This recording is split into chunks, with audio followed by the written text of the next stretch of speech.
کابل نیوز ګران لیدونکو سلام. ژورلید ته راغلاست. د روسیې جمهور رئیس پوتین او د امریکا جمهور رئیس ډونالد ټرمپ په هلسنکي کې سره ولیدل. ګرچې دا ټرمپ ته لا زیات مشکلات پیدا کړل، مخالفتونه ورته تولید کړل. په دننه د امریکا کې حتی مخالف غړي خو پرېږده خپله د نږدې کسانو هم د سره مخالفت وکړو. کله چې د پوتین دا خبره تایید کړله چې روسیه ولې د امریکا په انتخاباتو کې مداخله وکړي، او دی ویل چې بس د دلایل ښکاري چې قوي. لیکن هغه دغه پخوا کې دا مې ویلي چې مهمه خبره د روسیې او د امریکا ترمنځ د اړیکو ښه کول دي، چې دا هم د روسیې او امریکا او هم نړۍ په ګټه خبره ده. د اتومي وسلو په اړه، د ایران د لانجې په اړه، د سوریې د بحران په اړه، اقتصادي مسایلو باندې، مختلف موضوعاتو باندې بحث وکړو. نن موږ په همدې باندې بحث کوو، خبرې کوو چې رښتیا آیا د روسیې او امریکا ترمنځ اړیکې د ښه کېدو امکان شته؟ کوم رقابت چې د امریکا د خوا نه د روسیې او د چین په وړاندې روان دی، او په دغه رقابت کې چې د کوم وسایلو نه لکه داعش کار اخیستل کېږي، نو د دې اړیکو ښه والی رښتیا خبره ده او که څنګه ده؟ په دې باندې بحث کوو. په دغه بحث کې موږ سره ملګري دي استاد ناصر شفیق د پوهنتون استاد او سیاست شنونکی، زموږ بل ملګری دی ډاکټر صاحب لطیف نظري پوهنتون استاد او سیاست شنونکی، او زموږ درې ملګری دی ښاغلی عبداللطیف آرش سیاست شنونکی. ستړي به شئ، په خیر راغلی. استاد دی خو په مختلفو موضوعاتو د امریکا په انتخاباتو کې د روسیې د مداخلې نه نیولې اتومي وسلو پورې او د ایران او سوریې او د مسایلو باندې بحث وکړو. لیکن کومه خبره چې ډېر زیات ورته توجه ونشله هغه د داعش مسله ده. د بنسټپالنې په اړه عمومي یادونه په هر ترتیب باندې چې نو تر څو چې په دغه روسیې او د دې هېوادونو ترمنځ کوم رقابت دی، او په دغه رقابت کې داعش نه کوم رقم استفاده کېږي، ابزاري استفاده کېږي، په هغه باندې جدي بحثونه شي. د روسیې او امریکا اړیکې څنګه ګڼئ؟ کوم ښه والي خواته د تګ امکان شته بیا؟ بسم الله الرحمن الرحیم. ځواک صاحب تاسو ته، ډاکټر صاحب نظري ته، استاد ارش صاحب ته، او د کابل نیوز تلویزیون درنو لیدونکو ته، ستاسو تخنیکي همکارانو ته، ټول مسلمان افغان ولس ته نیکې هیلې لرم. سلامونه وایم. السلام علیکم ورحمت الله وبرکاتو. د نږدې یو نیم کال راهیسې د امریکا یا کاتازیتوب په دنیا کې هم د پوښتنې لاندې راغلی او هم عملا د ګواښ سره مخ شوی دی. د همغې په تناظر کې امریکا هم اوس په دې پوهېږي چې سره د دې چې ډونالډ ټرمپ د امریکا اقتصادي ګټې ته لاسته راوړي، خو د نړیوال نظام چې هغه مشري او هغه د ملکۍ د کلي د ملکۍ ادعا ده، هغه له لاسه ورکوي او بایلي. د اروپا کې تودوخې کانفرانس کې د امریکا موقف، د اروپایي هیوادونو په ګډون باندې د کاناډا او د انګلستان په وړاندې د ګمرکي تعرفې لوړول او بلکې د هغې نافذول، او نور ډېر داسې مسایل دي چې په هغې کې ډونالډ ټرمپ د اروپا نه هم ځانته کېږي، او نه یوازې چې د اروپا نه ځانته کېږي بلکې په خپله امریکا کې کاناډا ورسره هم په مقابل لوري کې ودرېږي. له بلې خوا نه کتلی کېږي چې د روسیې لپاره د امریکې له خوا نه یوازینۍ تحفه چې ورکړی شوې وه، هغه مهال چې امریکا افغانستان ته راله، نو د چچنیا د مسلمانانو هغه حرکت چې اصلا اوبه خو ورته ورکړی شوې د امریکې له خوا نه وي، خو امریکا د خپلو ګټو د پاللو لپاره او د روسیې د ګواښ د ختمولو لپاره دغه تنازل وکړ چې د چچنیا د مسلمانانو پالل یې پرېښودل. نور په ټولو ډګرونو کې اروپا په شمول هم روسیه هم چین د امریکا سره هم په نظامی ډګر کې، هم په سیاسي ډګر کې، او هم په اقتصادي ډګر کې د چین سره په ډېره پراخ بنیاده جګړه کې ورښکېل ده، او چین په برلاسې توپ کې روان دی. نو د دې لپاره چې د چین یوازیتوب رامنځته کړي، او هم روسیه د هغې داعش د پاللو نه چې امریکا پټ په پټه پالي او روسیه یو ځل بیا وغولي او هم د دې یېرې نه چې د امریکا په ټاکنو کې په ډېرو دلایلو باندې جوته شوې ده چې روسیې لاسوهنه کوله د دې لپاره چې روسیې ته ځان نږدې ورښودلی نو په ډېرو مسایلو کې د ورسره توافق وښودو چې په هغې کې پوتین بخښنه غواړم اوس خو ټرمپ وایي چې نه د پوتین خبره سمه ښکاري دلایل قوي دي سره دی چې زه په خپلو استخباراتو باور لرم عدلیې وزارت څه ویلي هغه هم نه ردوم خو د پوتین خبرې هم ښې ښکاري چې روسیه به ولې مداخله کوي د پوتین د ټولو خبرو په مجموع کې د ملاتړ کړی یو د هغې نه دا وه نو ضمناً د ټولو خبرو په ملاتړ کې او دې خبره کې شاید پوتین هم دا نه یې انګېرلي شي او یا دا یې مناسبه نه ګڼي چې په داسې ملاقات کې څه وایي نور نړیوالو رسنیو او ډېرو تحقیقاتي راپورټونو دا جوته کړې ده چې د امریکا په ټاکنو کې د روسیې لاس و او تر اوسه پورې په امریکا کې په دې رابطه باندې لا ادعاات او حتی د سرنوالۍ مسایل لا ختم نه دي تر اوسه پورې هم د دوی په خپله په کور دننه د ډېرو چارواکو استعفا په همدې خطر ورکړه چې دا خبره ورته حقیقت ښکاره کېده ابدرتوله یعنې اختلافات بیخي زیات دي اختلافات ډیر زیات دي خو د دې لپاره چې د اختلافاتو د پیامدونو نه او د پایلو نه ځان وباسي یو ډول نسبي او برملا د روسیې ته خوشبیني وښودله چې ما تا خو سره ډېر نږدې یو د ترهګرۍ په ځپلو کې سره نږدې یو د دې فایده څه کله چې اوکراین بحران کې د امریکا دریځ څنګه و په سوریه کې د امریکا دریځ څنګه و چې هغه خو ورته ډېر زیات اهمیت لري او په افغانستان کې په دغه سیمه کې د داعش لوبه چې سره رقم روانه ده نو په دې خبرو کې دریځ خواله یا د مداخله په اړه تایید یا نه تایید به نو څه اهمیت لري یعنې دا د دې لپاره چې هغه ګواښونه چې امریکې ته هم په اقتصادي ډګر کې د چین له خوا نه مخ دي په نظامي او سیاسي ډګر کې د روسیې او حتی په اقتصادي ډګر کې ورته خپله د اروپا او د خپله د سیمې د هیوادونو له خوا نه مخ دي دغې تنش او دغې تاو د کمولو لپاره د روسیې ته خوشبیني او خوشامندي کوي او روسیه هم په دې بنیاد باندې چې امریکا اخفال کې وساتي ځکه دا خو اقتصادي متخصص ورته وایي یو سرمایه گزار ورته وایي بلکې سرمایه‌دار نظام یو غټه مهره ورته وایي هغه سیاسي بصیرت نه لري په دې سکوت کې د روسیې اصلا په خپله یو څه د لاس خبره شته چې روسیه په هیڅ کله د امریکا د دغه عزایمو نه یعنې غافله نه پاتې کېږي روسیه هم نړۍ د سقوط کېدو په لوري چې کوم حرکت کې روانه ده دې کې ټول نه زیات زیان دغه ته رسېږي امریکې ته رسېږي او ګټې مستقیما روسیې ته رسېږي ځکه چې که دویم بلاک پیدا کېږي هغه به خامخا یا روسیه او چین اوسي او یا به د روسیې په محور راسرخېدلې بیا په آینده کې اروپا او ساده پورې برابره اوسي خو د دې لپاره چې امریکا د داعش د دغې ګواښ نه چې د سیمې نه کله وځي او جګړه دا راټولوي نو روسیه په دې خاطر خوشامندي ورته کوي چې د طالب تر شا په ډېر مقاومت ونه درېږي چې دا زه د سیناریو کومه سوله چې مې عنوان کړې ده دې سولې تر شا یعنې روسیه غافله وساتي استاده په دغه مسایلو باندې چې موږ لګیا دلته خبرې کوو چې دغه څه کېدای شي نو روسیه ولې ورباندې فریب وکړي روس ورباندې بحث کوو چې دا د دې فکر دی د ډونالډ ټرمپ فکر دی صحیح جناب نظری صاحب امکان همکاری میان روسیه و امریکا در کدام ساحات وجود داره؟ هدف ملاقات دیدار یک چی فکر میکنین؟ چرا این ملاقات صورت گرفت و نتیجهش چگونه است؟ بسم الله الرحمن الرحیم. عرض سلام احترام دارم خدمت شما مهمانای گرامی جناب استاد جناب آقای آرش و بینندگان محترم کابل نیوز. در واقع ایالات متحده امریکا در دوره آقای ترامپ با تنش‌ها و تشنج‌ها در سیاست خارجی روبرو شده و بحران‌های مختلف سیاست خارجی امریکا در حال حاضر وجود داره که بحث کره شمالی، توافق هسته ایران و تشنج در مناسبات آمریکا و اروپا سر خارج شدن آمریکا از پیمان پاریس و همینطور سر دریای چین بین چین و آمریکا و مسئله تایوان و در ارتباط با تحولات افغانستان و قفقاز و اوکراین سوریه مجموعه از اینا عمده‌ترین بحران‌های سیاست خارجی دولت ترامپ را شکل میده.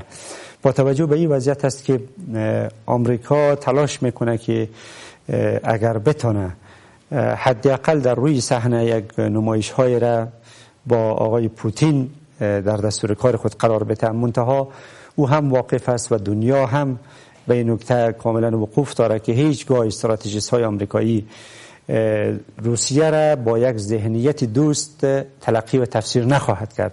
به همین دلیل است که برای این که التهاب ها تا حدود کاهش پیدا بکنه و احتمالاً آنچه که آقای ترامپ متهم هست به نوع مناسباتی که قبل از او با آقای پوتین داشته در زمان انتخابات داشته، مجموعی از اینا من فکر میکنم باعثی شده که آقای ترامپ تا حدودی حداقل در سطح نمادین و نمایشی یک مذاکره را با روسیه مورد توجه قطع نظر قرار بده، در حالی که از نظر ساختاری تعارض بسیار جدی بین روسیه و آمریکا وجود داره. نه تنها اینطور نشست شما برش نمایش میگین یا چیزی که میگین، هنوزم ترامپ متهم ساخته که واقعا روابط موجود بوده یا روسیه دخیل بوده در چون مخالفت هایی که در مقابل ترامپ ایجاد شد در داخل امریکا، موقف ترامپ در امریکا ضعیفتر نمی‌سازم؟ بدون شک. منتها در بیرون احتمالاً فشارهای در پشت پرده وجود داشته و متهم بودن ترامپ و همینطور در واقع آنچه که در ادبیات سیاسی آمریکایی ها مداخله روس ها در انتخابات آمریکا تفسیر میشه، قطع نظر از اینکه مداخله صورت گرفته یا نه، ولی یک نوع اقتداری آقای پوتین به منصه ظهور میرسانه که تانسته در یک کشوری که هژمونی جهانی را داعیه دارش بوده حتی نتیجه یارا را در واقع درش تغییر ایجاد کنه. کشوری که سابقه طولانی مداخله در انتخابات ها را داره، کل دنیا را داره توسط خلاصه آقای پوتین. حتی این مداخله به اون پیمانه بوده که به تعبیر از اونها در نتیجه انتخابات تاثیرگذار بوده و در سوق دادن افکار عمومی تاثیرگذار بوده. قطع نظر از او یک نوع اقتدار سیاسی روس‌ها را در سطوح بین المللی و استخباراتی به نمایش میگذاره. من فکر میکنم که آقای ترامپ احتمالاً یک پاشنه آشیلی به تعبیر ادبیات روابط بین الملل داره پیش روس‌ها و پیش آقای پوتین. به این دلیل است که علیرغم اتهام‌هایی که به این آدم در داخل محافل سیاسی، دیپلماتیک و رسانه‌ای آمریکا مطرح است، تلاش میکنه که حداقل در ظاهر مراودات خود را با آقای پوتین گرمتر نشان بده و احتمالاً سناریوهایی که در پشت صحنه وجود داره از او جلوگیری بکنه. در مسئله سوریه تقابل وجود داره بین دو تا کشور، در مسئله اوکراین تقابل وجود داره، حتی سر مسئله جلوگیری کنم چیزی که در سوریه جریان داره، رقابتی که در افغانستان، وضعیتی که در افغانستان جریان داره، میتونه جلوگیری کنه. یعنی نتیجه عملی برای هر دو طرف چی است؟ هیچ نتیجه عملی نمیتونه در بر داشته باشه. باور من است که نه تحریم های روسیه برداشته خواهد شد، نه نوع روابط میان دو کشور که چند پیش به جنگ دیپلماتیک شهرت داشته بود و دو کشور دیپلمات های همدیگر و حتی کنسولگری های همدیگر تعطیل کردن و اینا را اخراج کردن، هیچ ترمیمی در این مناسبات شکل نخواهد گرفت. چرا؟ علتش است که اصولا روس‌ها خواستار اعاده نظم نوین در مناسبات بین المللی می باشه.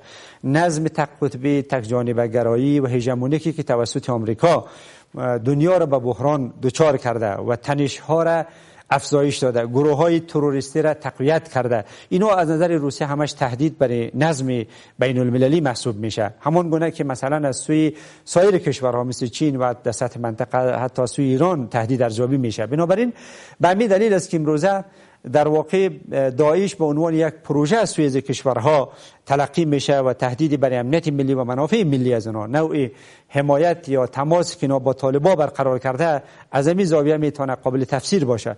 بنابراین در سطح کلانتر در خاورمیانه عامل بحران امروزه از سوی روسیه آمریکایی ها تفسیر میشه و بحث تقابل در سوریه یک بحث در واقع آسان یا شوخی نبود، بلکه در اثر در واقع یک مقاومت گسترده فراگیری که روس‌ها او را از بود هوایی مدیریت کرد و در بود زمینی ایرانی‌ها مشارکت داشته، عملاً آمریکایی‌ها را اتوریته و اعتبارش در کل خاورمیانه به چالش کشید. بنابراین آمریکایی‌ها هیچگاه این زخم به باور ما فراموش نخواهد کرد و در واقع استراتژیست های آمریکایی همچنان روسیه را دشمن سرسخت خود تفسیر میکنه، چین همچنان و ایران همچنان. در چنین وضعیت من فکر میکنم نه تنها این مذاکره که مذاکرات عمیق‌تر هم نمیتونه این مشکلات برداره. بنابراین محمود که پیشتر اشاره کردم احتمالاً به منظور ای که یگان رازهای افشا نشوه آقای ترامپ تصمیم گرفته که یک مقدار نرمیش در برابر پوتین از خود نشان بده و یعنی حراس داره که پوتین رازها را افشا نسازه. من برداشت میسته که احتمالاً نکته های هست که در اختیار روس‌ها قرار داره و روس‌ها میتونه از طریق افشا سازی یکی از سندها یا در اختیار رسانه ها قرار دادن موقعیت آقای ترامپ را کاملا واژگون و وارونه بکنه در ایالات متحده آمریکا. من فکر میکنم که بیشتر همین نکته های احتمالاً مورد توجه و دقت نظر آقای ترامپ قرار داشته و یک نکته دیگه هم اینجا البته وجود داره و این عبارت از است که آمریکایی ها همیشه سیاست در پیش گرفته. در زمان دولت آقای اوباما در واقع نوعی بهبود روابط با ایران به منظور تحمیل فشارهای بیشتر بر روسیه مورد توجه و دقت نظر قرار گرفت. در دولت آقای ترامپ قضیه برعکس شده، یعنی فشار آقای ترامپ است که ایران به هر طریقی که شده زیر فشار همه‌جانبه قرار بده، هم به دلیل در واقع کابینه یهودی که وجود داره، هم لابی که اسرائیل داره. ولی با کشورهای مثلا مثل روسیه هر از گاهی ممکنه یک نمایش در دستور کار خود قرار بده تا همون اجماع از یک سه کشور را روسیه و چین ایران به گونه‌ای در هم بشکنه. این ممکن است یعنی سریزی پس صحبت میکنیم استاد هم این مسئله را یاد کرد که آیا روسیه و چین تا این حد خوش باوری خواهد داشتن که با این حرکات تمثیلی اجماع بشکنم. بعد دا یو فکر څونه درست دی څونه نادرست دی څونه عملی دی څونه غیر عملی دی خو ویل کېږي چې که رقابت د امریکا او د روسیې د عمل لري خو جنگ په افغانستان کې د عمل لري او احیانا که روسیه او امریکا همکارۍ خواته ځي نو کېدای شي په افغانستان مثبت اغېزې ولري. دغه لیدنه په دې حد کې ده چې ګواکې په افغانستان باندې د افغانستان په وضعیت باندې تاثیر ولري. دغه کومې خبرې چې د سولې په اړه او دا څه چې اوس دلته روان دي دروغ رښتیا آیا دې لیدنې سره کوم ارتباط لري که نه؟ جناب ځواک صاحب په لومړي سر کې تاسو ته محترم استاد ته جناب ډاکټر صاحب ته د کابل نیوز تخنیکي همکارانو ته لیدونکو ته سلامونه او نیکې هیلې.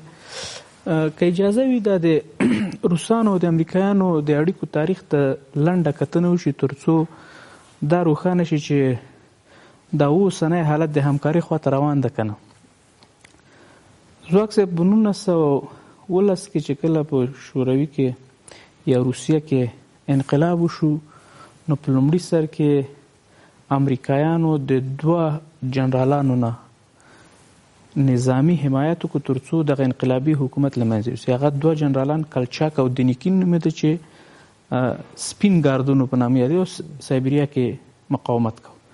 3 کاله مقاومت ادامه پیدا کړه، اخر مات شو مقاومت. ویل کېږي چې له 100 نه 400 امریکایي عسکر پکې وژل شوي. له 1922 نه تر 1933 پورې روسیه په رسمیت ونه پېژندله، ول چې امریکایان په دا اندول چې دا حکومت به ړنګېږي.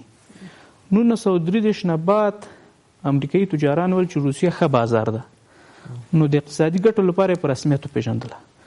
1939 کې چې کله د دویمې نړیوال جګړې مسله را پورته شوه یو موقت اتحاد رامنځته شو.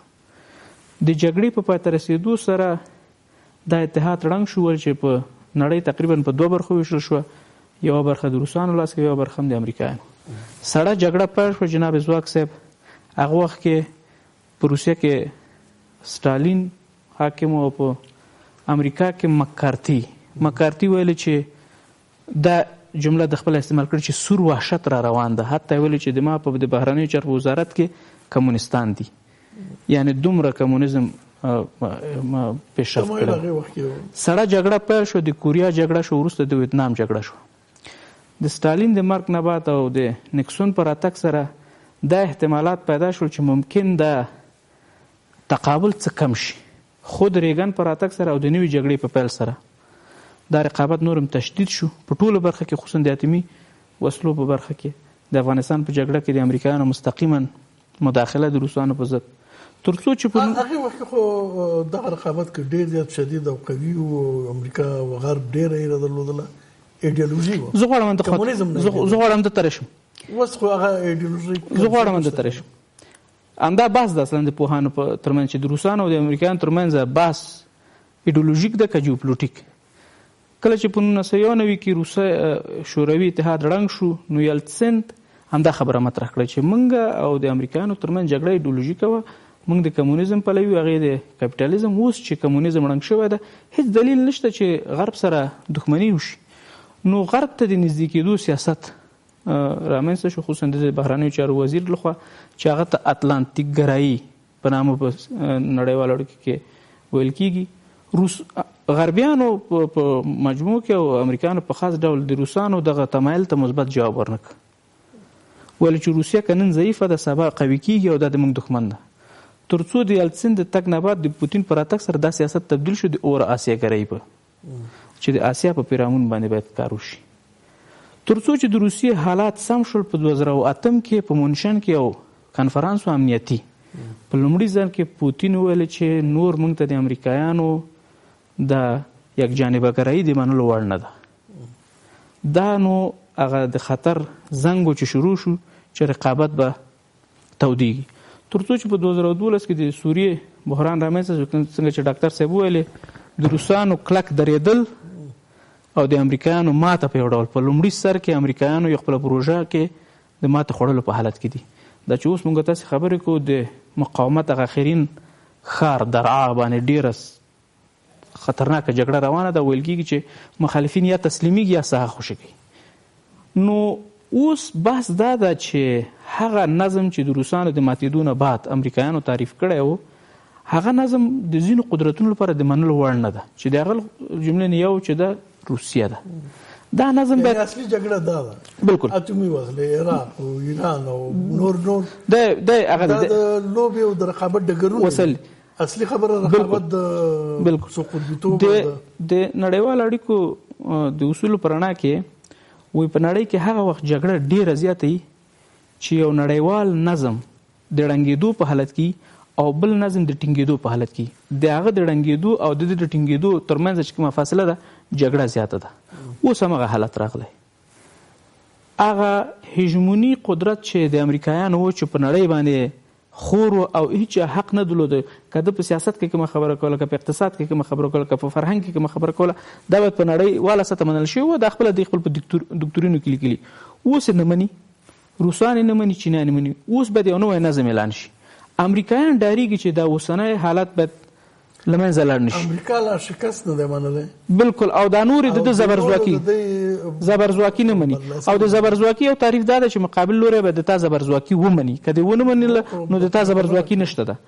نو هغه لیک چې رسنیو ته نشر شو چې اوباما له ټرمپ نه غوښتي که نور هېڅ نشي کولی په نړیواله سطح به د امریکایانو زبرځواکي ساتي.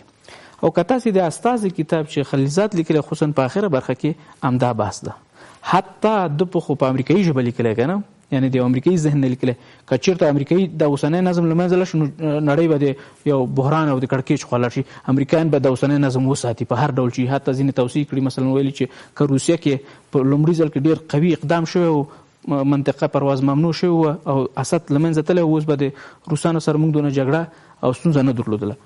اوس راغلو چې په افغانستان کې د پایلې به څه. زه فکر کوم دا نسل څنګه چې ډاکټر صاحب له تر ډېر حده پورې تشریفاتي ده او اصلي سیاست خو موږ تاسې پوهېږو چې په امریکا کې هغه حکومت چې په چا له خبره هغه کې ده سوري کې د هغه جوړوي.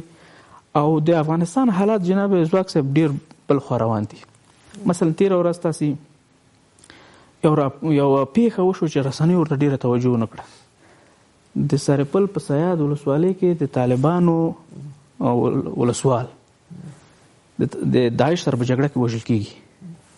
په سبا باندې طالبان د جنازې مراسم ونیسي. د فاتحې په مراسمو کې 2 چریکان د داعش راننوځي په فاتحه کې برید کوي. په برید کې 15 نفر وژل کېږي، 15 زخمیان کېږي. ویل کېږي چې په برید کې د غضنفر په نامه چې د طالبانو ولسوالو د هغه ورور هم وژل کېږي. او دا 2 بریدګر په تېښته باندې بریالي کېږي. تاسې وګورئ چې دغه 2 ډلې چې په افغانستان کې جګړه مخکې وړي چې طالبان په ډېره پیمانه او داعش په لږه پیمانه ترمنځ یې تربګنۍ او ستونزې دومره زیږېدلې دي. تاسې لاړ شئ افغاني فرهنګ څنګه اسلامي فرهنګ ولولئ. هېڅ کله دښمن باندې په داسې حالات کې برید نه ده شوی. اوس مشکل همدا ده چې دا جګړه نه افغاني ده او نه اسلامي. زه غواړم څه ووایم، یعنې دغه دوه ډلو ترمنځ مشکل دومره غټ ده او یو سناریو دا ده چې د یوې ډلې تر شا غربي نړۍ ولاړه ده تر څو دوه هېواده پې نام نه کړي، یو چین او بل روسیه، تر څو د امریکایانو زبرځواکي وساتل شي. ښه اوس چې خبره داسې ده او روسان هم لکه څنګه چې ډاکټر صاحب وویل داسې عام خل نه دي، خو د نړۍ دویم هغه خپله هغه وویلې ټرمپ وویلې چې موږ دوه د نړۍ ستر قدرتونه، موږ دوه اتومي قدرتونه، یعنې ځان سره سیال ګڼو. نو کله چې روسان موږ او تاسې دا بحث لرو چې دا خلک روان دي، روسان چې ځان سره فکر کوي چې د دغسې ډلې په مقابل کې فقط یو ایډیولوژیکه ډله کولی شي مقاومت وکړي، نو زه فکر کوم چې نه یوازې به دا کار ونه شي بلکې دا به تقویه شي. خو که چېرته امریکایان د خپل هغه نوي تکتیک له مخې که دا وړتیا پکې پیدا شي، یعنې دا وړتیا ولري چې طالبانو سره دا مذاکرات په داسې حالت مخکې وځي چې دوی دا رهبري راولي حکومت سره مدغمه کړي او جنګیالي لاړ شي داعش ته، نو دا به د امریکایانو لپاره ستره بریا وي. خو په مقابل کې ایران، چین، روسیه او د طالبانو 19 کاله جګړه او 15 کاله حکومت، آیا دا کار به وشي که نه؟ په دې بین وروسته بحث کوو که احیانا دغسې وشي. ډاکټر صاحب اشرف غني وایي چې انتخاباتو نه مخکې زه سوله کول غواړم او هغې ته رسېدل غواړم، نو څه رقم سوله نتیجه به موږ ته څه بحث کوو چې د کومې خبرې تر څو پورې هغه شوي دي. یو لنډې دمې نه وروسته